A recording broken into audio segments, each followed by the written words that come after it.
কোথায়?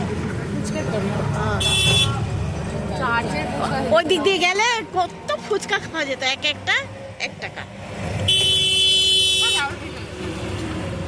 হ্যাঁ, ওই জন্য বলছিলাম ওপর দিয়ে গেলে রাসমণি ঘাট হয়ে যাওয়া যেত।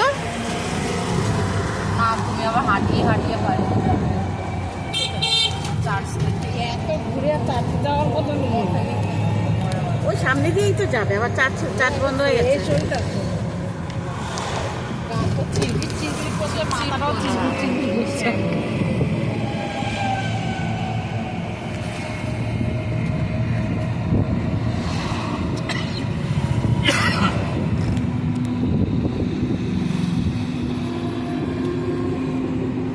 ট্রেনের ছবিটা তুলবো করে হলো না, ক্যা করে।